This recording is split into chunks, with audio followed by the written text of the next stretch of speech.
Bismillahirrahmanirrahim. Waltakum minkum ummatun yad'una ilal khairi wa ya'muruna bil ma'ruf wa yanhauna 'anil munkar.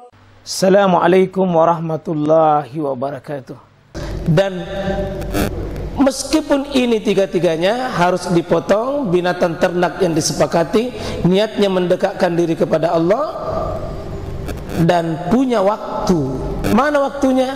Miyaumin aidin nahr, pada hari nahr. Mana itu? Nahr itu Pak, fasolli li rabbika wanhar. Itu adalah hari penyembelihan unta. Kapan itu? Tanggal 10 Zulhijjah. Itu dimulai tanggal 10. Siapa menyembelih tanggal 9 bukan kurban namanya. Siapa yang menyembelih tanggal 10 tapi belum sholat, tidak kurban namanya. Karena kata Nabi SAW, man zabaha qabla salah, siapa menyembelih padahal belum masuk sholat, maka falyuid, ganti kurban itu, tidak sah. Harus dipotong sesudah sholat, atau minimal sudah masuk orang itu, sudah sholat di tempat itu. Kalau belum, maka falyuid, ganti itu kurbannya. Kemudian batas akhirnya ada, ila akhir ayyami tasyrik, sampai hari akhir dari hari-hari tasyrik. Tasyrik itu artinya ya waktu mengeringkan daging, tasyrik. Jadi mengeringkan daging, karena di masa Nabi daging yang begitu banyak Pak, tidak bisa dimakan habis. Itu tidak ada cara mengawetkan kecuali waktu itu hanya dikeringkan. Karena waktu itu Pak belum ada kulkas. Sekarang saya kira tidak dikeringkan lagi, tapi masuk di freezer. Jadi kalau ya, mau pakai istilah-istilah sebagian Pak, istilah fikih, lalu orang terlalu terikat dengan istilah itu, setengah mati juga ya, harus juga bisa. Kalau cuma istilah dan bukan sesuatu yang haram untuk dirubah, bisa dirubah. Seperti tasyrik, dulu mengeringkan, sekarang orang tidak mengeringkan lagi ya, dikasih masuk di freezer. Nah, seandainya dulu ada kulkas Pak, pasti bukan ayam tasyrik ya, pasti bukan ayam tasyrik ya. Nah, inilah yang seperti ini yang lagi viral ini, musik haram dan tidak haram ya, karena terlalu terikat dengan istilah pada waktu itu yang dipakai. Nah jemaah sekalian rahmatullahi Allah subhanahu wa ta'ala, kapan ini tasyrik? Berapa hari tasyrik Pak? 3 hari, yakni 11, 12, 13. Di mana diambil? Ayyamut tasyrik, yakni ayyamul akli wasyurb. Hari tasyrik adalah hari makan-makan dan hari minum-minum. Kapan hari makan-makan? Tanggal 11, tanggal 12, tanggal 13. Bapak yang soleh berpuasa tidak boleh berpuasa di situ. Haram hukumnya puasa. Hari raya tambah 3. Kenapa? Hari perbaikan gizi internasional, hari makan daging, si makan daging, dan ini ibadah. Kecuali yang kolesterol, hati-hati Ki, ya tetap ada keseimbangan. Tapi sesungguhnya jemaah sekalian, di balik makna semua ini tidak ada pelajaran paling berharga melebihi Pak kita belajar sosok menyerahkan sesuatu yang berharga di hadapan Allah Subhanahu wa taala, apa yang dicontohkan oleh Nabi Ibrahim alaihissalam ketika diperintah oleh Allah untuk menyembelih anaknya, tapi waktu itu Allah wafadainahu bizibhin azim, maka Allah ganti dengan sembelihan, apa namanya itu, sembelihan yang besar, Nah, sembelih yang besar itulah kibas. Dan Allah memakai istilah di situ, Pak. Inna haza lahuwal bala'ul mubin. Sungguh ini ujian besar. Jadi saya ini kurban, Pak, kurban, berkurban itu ujian hartata, ujian dirita. Jadi berkurban itu cobaan bagi kita. Kalau Nabi Ibrahim anaknya napotong, kita tidak usah cari siapa anak tak yang paling bana. Tidak usah. Cukup kita cari hewan yang paling terbaik yang kita miliki. Boleh beberapa ekor, boleh berapa ekor, ya, boleh beberapa ekor. Ya tidak mesti satu, Pak. Ini saya lihat sebagian orang kalau punya kemampuan seperti Pak Yusuf Kalla itu, ya, Nabi 50 ekor. Ya, kalau seperti Masjid Istiqomah ini kalau kuliah ya paling kurang lah 50 ekor, Pak. Yang kita tahu, Pak. Betul langkah ini. Iya. Kalau orang memang menyikapinya sebagai sebuah bentuk pengorbanan, ya, itu yang saya bilang tadi, Pak. Karena kadang-kadang kita sanggup beli mobil ratusan juta sendiri lagi, tapi beli sapi kita tawar demikian rupa tawarannya. Kenapa ditawar, Pak? Karena kita tidak melihat sebagai sebuah hal yang penting dalam diri kita. Ya, sehingga butuh kita sama-sama, Pak, mempersiapkan diri untuk sukses di sini.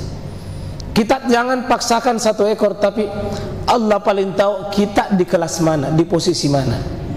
Ya, kita di kelas mana dan di posisi mana.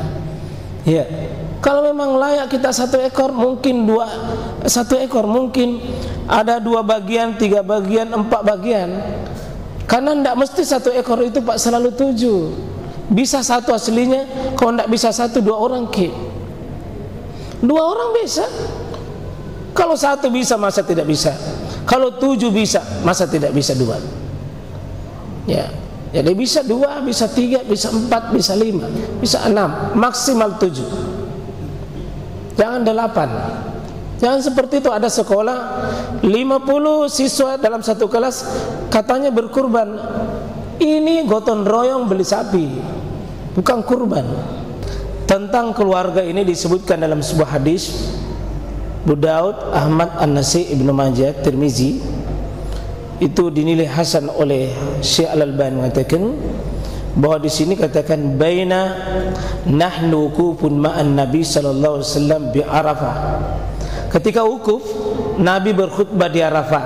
Faqal, salah satu poin khutbahnya Nabi waktu wukuf itu, ya ayyuhan nas, wahai manusia, inna ala ahli baitin, sesungguhnya atas setiap keluarga yang dimaksud keluarga di sini, Pak, adalah kepala keluarga. Suami istri itu satu keluarga namanya, Pak. Bukan keluarga dari Jeneponto, keluarga dari Sinjai, bukan begitu. Tapi ahli baitin itu jika orang sudah membentuk satu keluarga, maka itu yang dimaksud satu keluarga.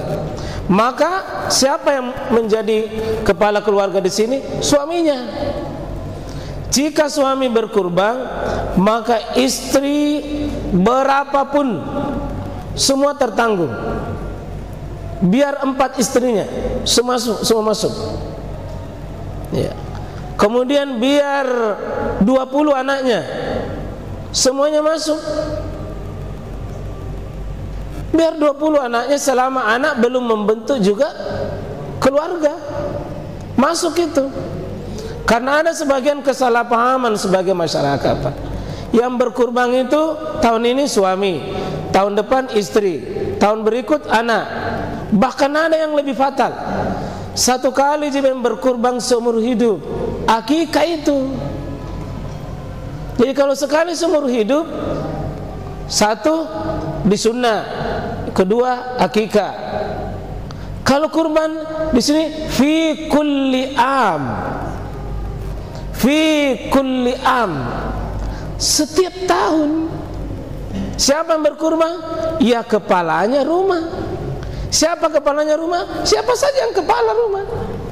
Kalau tidak ada suami, istri kepala. Kalau tidak ada suami istri, siapa yang kepala? Berarti belum punya kepala. Nah, jadi bahwa sekalian rahmatullah Allah SWT, ini pertama Pak. Jadi usahakan kita berkurban kepalanya rumah tangga. Ini kalau misalnya istri punya penghasilan, suami punya penghasilan, istri serahkan uang kepada suami, suami mengambil dua ekor, 3 ekor, bagus. Istri bersedekah dapat pahala, suami berkurban dapat lagi bagian istri paling banyak. Cuma ada sebagian ibu-ibu itu mengatakan nih, bapak ya sangin dia mau tiap tahun. Begitu tonseng syariat. Kalau istri berkorban tidak terdaftar itu suaminya. Kalau anak tak berkorban tidak masuk ke bapaknya. Kalau bapak yang mewakili, anaknya istrinya masuk. Bahkan sampai orang meninggalnya pun dapat. Kalau orang meninggal atas nama tidak dapat ke orang hidupnya. Ya kita pahami Pak. Nah terus pertanyaan yang kedua, apakah jantan dan betina? Insya Allah Pak, betina jantan sah untuk dibagikan kurban. Meskipun dalam hal-hal tertentu kadang itu akranain yang bertanduk kabsyain ini yang lebih utama dalam hal-hal tertentu, tetapi secara hukum sah. Sama kalau orang akikah, jantan sah, betina juga sah, selama standar umur. Dalam pembahasan nanti syarat-syarat hewan itu tidak disebutkan apakah harus jantan, harus betina. Yang penting hewan itu masuk kategori nanti 5 syarat. Nanti 5 syarat. Ya. Tapi untuk syarat jenis tidak menjadi masalah insyaallah. Yang ketiga, maaf Pak tadi apa Pak Ji? Ya, kerbau. Sebagian ulama masukkan kerbau itu adalah masuk dalam daftar sapi. Dengan ciri-ciri kerbau dengan sapi itu 90% sifat-sifat sapi ada sama kerbau, demikian juga pada sapi. Maka dia masukkan. Dan ini banyak sekali ulama Pak masukkan. Cuma sebagian mengatakan itu beda karena ada sebagian sifat-sifat kerbau tidak ada pada sifat sapi. Tapi selama memang kekurangan maki sapi, kerbau bisa Pak. Kerbau bisa. Kalau masih banyak di sapi mau dua-duanya boleh, kerbau dengan sapi. Kuda tidak masuk. Kuda tidak masuk. Rusa diternakan atau tidak? Dia binatang yang secara umum tidak diternakan. Secara umum dia binatang lepas.